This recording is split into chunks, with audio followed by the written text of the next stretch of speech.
Dans une vidéo précédente sur cette chaîne YouTube, j'ai analysé la mauvaise foi. J'ai décrit la différence entre la mauvaise foi et le mensonge, par exemple. Et puis aussi, j'ai voulu montrer les raisons pour lesquelles on est de mauvaise foi. Donc ça, vous pouvez le voir dans une autre vidéo. Mais dans cette vidéo, là, je voudrais montrer les conséquences de la mauvaise foi, en quoi ça pose problème, et puis dans quelle mesure la pratique philo aide à nous sortir de notre mauvaise foi. Alors, en quoi la mauvaise foi pose-t-elle problème?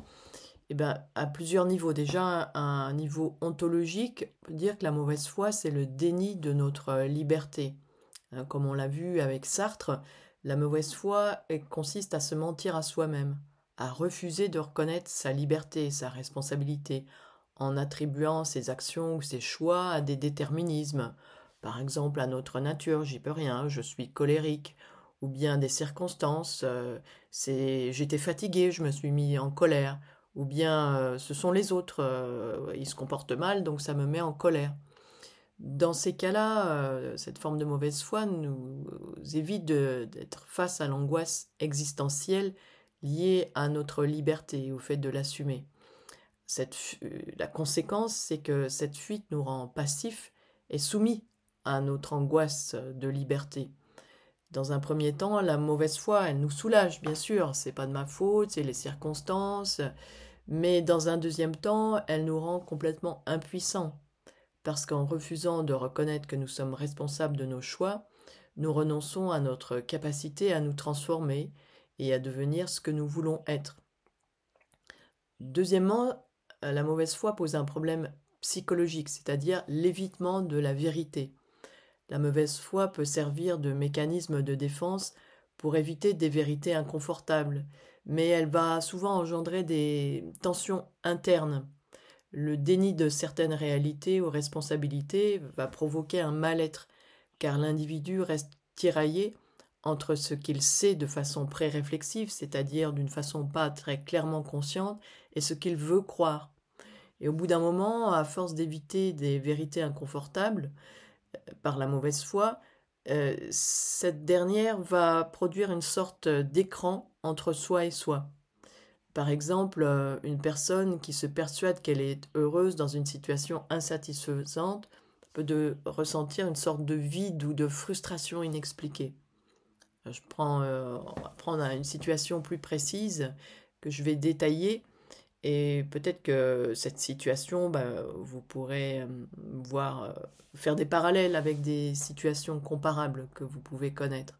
Donc imaginons une mère de famille, elle vit seule, indépendante dans un petit appartement, et puis un jour, son fils qui a 35 ans lui annonce qu'il a perdu son travail et qu'il souhaiterait retourner vivre chez elle. Au début, la situation est censée être transitoire, mais finalement, cela fait plus de 5 ans qu'il est là, et en plus, il ne prend pas soin du logement et se montre désagréable.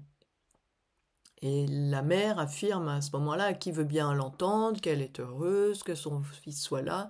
De toute façon, elle n'a pas le choix, elle doit l'héberger, puis c'est temporaire, il va trouver un emploi. Et à force de raconter ce mensonge, elle finit par y croire. Mais elle ressent un malaise. Elle ne sait pas elle-même très bien pourquoi. Comme ce malaise persiste, elle peut aller voir le médecin, parce que vraiment ça peut être une situation pesante, et le médecin va lui délivrer des anxiolytiques. Ces derniers vont lui permettre de vivre la situation moins douloureusement, mais ils ne vont pas lui permettre de résoudre la situation. Pour cela, il faudrait qu'elle prenne le temps de se questionner et de sortir de sa mauvaise foi. Alors pourquoi est-ce qu'elle ne le fait pas?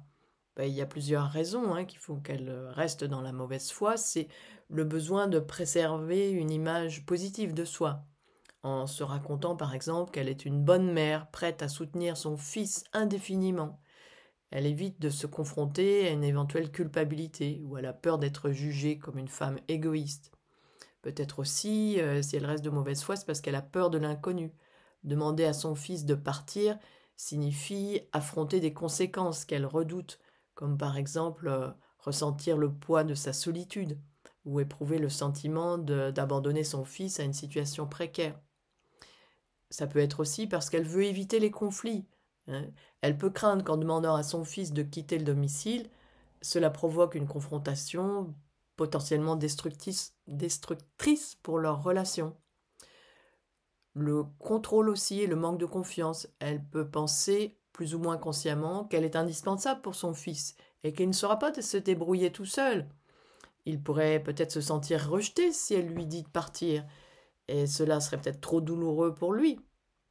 Enfin, si elle est de mauvaise foi, c'est qu'elle est dans le déni de ses propres besoins. Elle ne s'autorise pas à reconnaître que cette situation la dérange. Peut-être a-t-elle intériorisé l'idée qu'une bonne mère doit toujours se sacrifier pour son enfant, même à son détriment. Les conséquences de cette mauvaise foi, eh bien, pour elle et pour son fils, c'est d'abord qu'elle va ressentir un sentiment de vide, de frustration inexpliquée. En refusant d'écouter ses véritables ressentis, elle risque d'accumuler un mal-être diffus qu'elle ne saura pas identifier. Elle pourra ressentir de la fatigue, de la colère, ou même une forme de ressentiment envers son fils, sans oser se l'admettre. Autre problème, une sorte de stagnation personnelle. En n'affrontant pas la réalité, elle se prive de l'opportunité de redéfinir son rôle et sa vie à une période où elle pourrait aspirer peut-être à plus de liberté. Enfin, elle va vivre un épuisement émotionnel, parce que vivre dans une situation qui ne correspond pas à ses désirs peut générer une fatigue morale et mentale. Elle pourra finir par se sentir piégée, sans issue. Et puis, la relation avec son fils va être déséquilibrée. En ne posant pas de limites claires, elle maintient son fils dans une position de dépendance qui n'est pas bénéfique pour lui non plus. Cette relation qui est basée sur un non-dit peut engendrer des tensions. Et il va y avoir peut-être un sort de ressentiment mutuel. Même si son fils profite de la situation, il peut finir par ressentir un poids ou une sorte de culpabilité face au sacrifice de sa mère. Et l'état de stagnation dans lequel il reste pourra le frustrer à l'avenir. Et de son côté, la mère pourrait lui reprocher intérieurement son comportement, créant une relation de tension entre les deux. Alors, on voit que la mauvaise foi, hein, elle pose des problèmes psychologiques, des problèmes ontologiques, mais aussi un problème social et relationnel, parce que la mauvaise foi va créer un manque de confiance. Hein. Dans un cadre collectif, la mauvaise foi est toxique. Elle peut conduire à des comportements irresponsables, à des justifications mensongères, ou à une culture du déni, notamment dans les relations privées, dans des organisations ou des institutions, enfin dans toutes sortes de groupes sociaux. Par exemple, un dirigeant qui refuse d'admettre ses erreurs peut compromettre la crédibilité de son équipe ou de son entreprise. Conséquence, c'est que la mauvaise foi va miner les relations sociales et nuire au bon fonctionnement du collectif. Et dans les relations privées, c'est comme je disais avec l'exemple précédent, c'est une sorte d'épuisement émotionnel.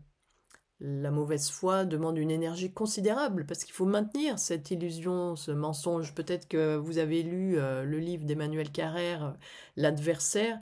Hein, c'est cette personne, cet homme qui se faisait passer pour médecin alors qu'il mentait en réalité. Et il a fini par tuer toute sa famille parce que à force de mentir, il y a un moment la réalité le rattrape et il n'a plus le choix.